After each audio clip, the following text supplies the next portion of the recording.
प्रधानमंत्री नरेंद्र मोदी इन दिनों अमेरिका के दौरे पर हैं। कल उनकी उपराष्ट्रपति कमला हैरिस से मुलाकात हुई। उसके बाद हैरिस और मोदी ने प्रेस से मुखातिब होकर अपनी अपनी बात कही। इस छोटी सी स्पीच में कमला हैरिस ने आगाह किया कि दुनिया भर में इन दिनों लोकतंत्र पर खतरा बढ़ता जा रहा है।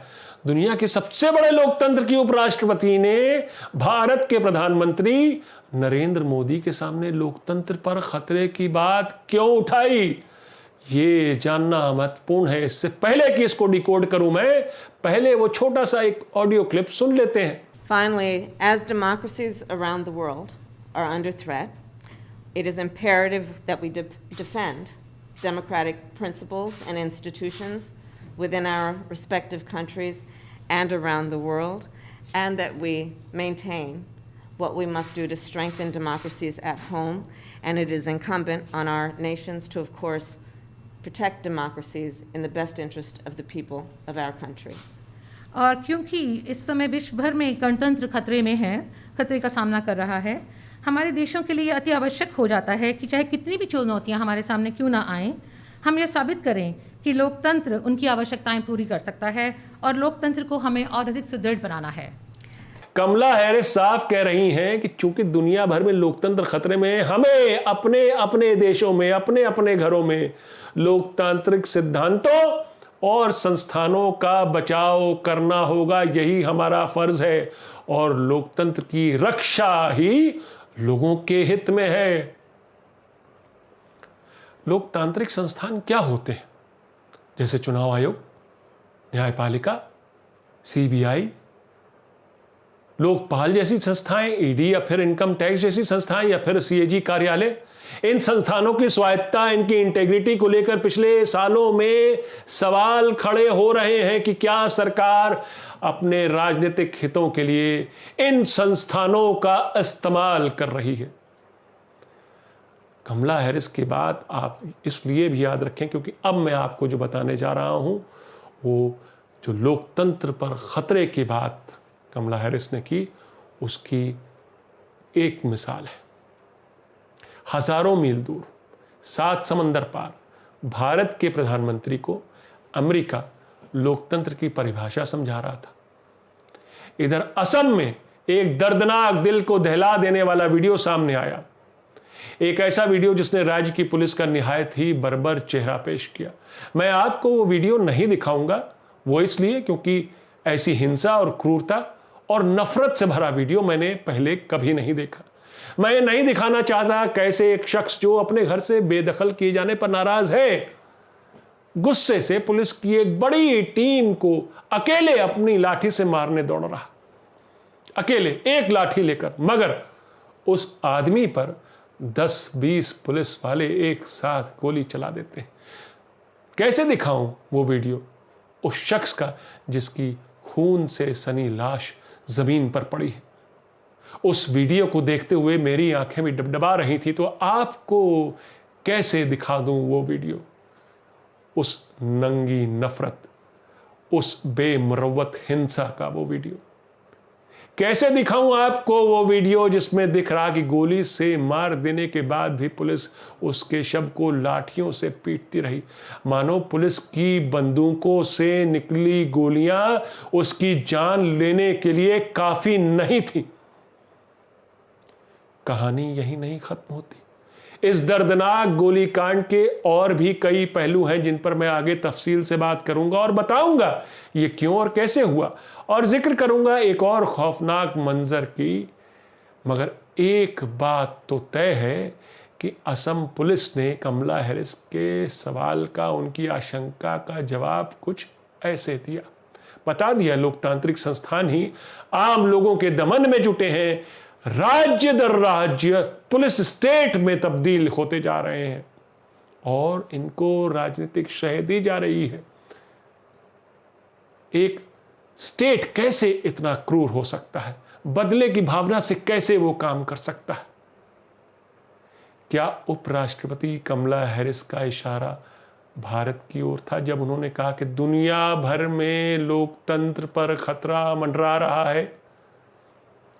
नमस्कार, मैं हूं आपका न्यूज़ बाज प्रभात शुंगलू। मेरा आज का सवाल, क्या असम पुलिस के इस अमानवीय हरकत के लिए अफसरों को सस्पेंड किया जाना चाहिए। अपने जवाब हाँ या ना में जरूर दीजिएगा।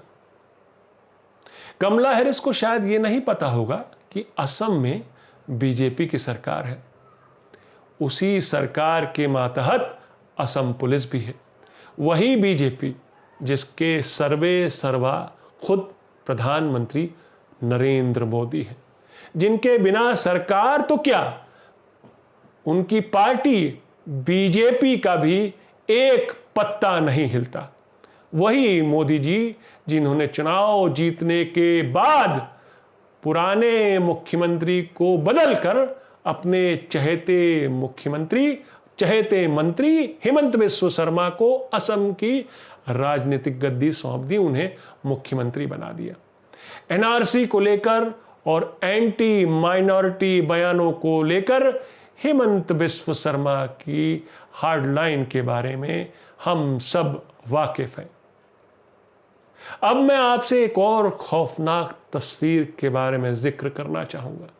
जब पुलिस ने अपनी गोलियों से उस आदमी को जान से मार दिया, तो उसके बाद वीडियो में जो दिखता है वो दिल दहला देता है, रोंगटे खड़े कर देता है।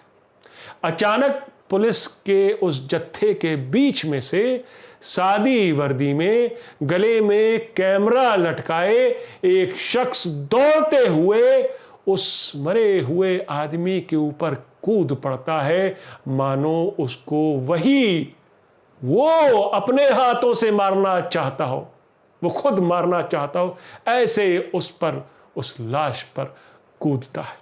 पुलिस उसे वहां से हटाती है, मगर कुछ ही देर बाद वो फिर दौड़ते हुए आता है और फिर दोबारा उस लाश पर कूदता है, उस पर लात घूंसे मारता है। जब से ये वीडियो सोशल मीडिया पर वायरल है, तब से एक कहानी फैली कि वो शख्स किसी गोदी मीडिया संस्थान का सदस्य है, मगर ऐसा नहीं है। वो किसी मीडिया संस्थान से नहीं जुड़ा है, बल्कि दरांग प्रशासन की तरफ से, स्थानीय प्रशासन की तरफ से, पुलिस की तरफ से वो फोटोग्राफर हायर किया गया था कि जो हम कार्रवाई कर रहे हैं उसकी आपको फोटो उतारनी है। और इस बंदे का नाम है विजय बुनिया। पुलिस ने इसे गिरफ्तार कर लिया। इस पुलिस फायरिंग में 2 लोग मारे गए। मारे जाने वाले लोग माइनॉरिटी कम्युनिटी के हैं।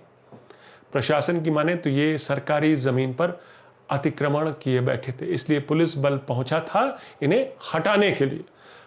प्रदर्शनकारियों के साथ मुठभेड़ में 9 पुलिसकर्मी भी घायल हुए। राज्य सरकार ने हाईकोर्ट के रिटायर्ड जज की अगुवाई में जांच बिठा दी। अब एक दिलचस्प बात और बताता चलूं यहां पर आपको।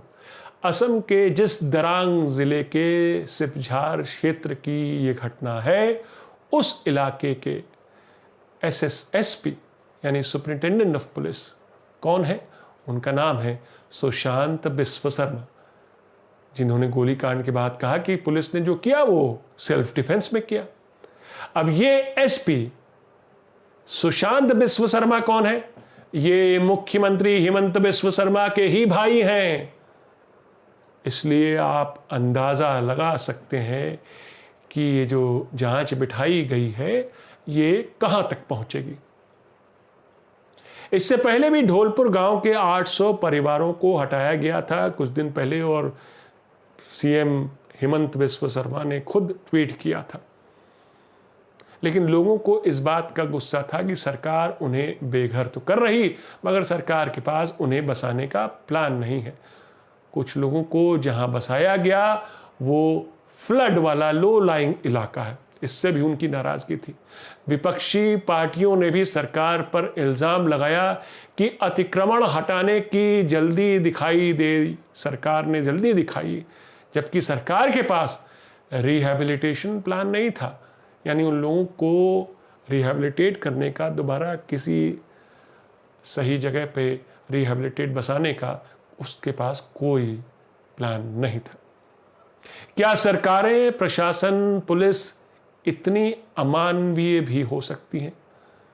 मुझे मालूम है ये सवाल मुझे नहीं पूछना चाहिए दरअसल, क्योंकि ये एक लाइन में ये जवाब भी है, ये सवाल नहीं है जवाब है।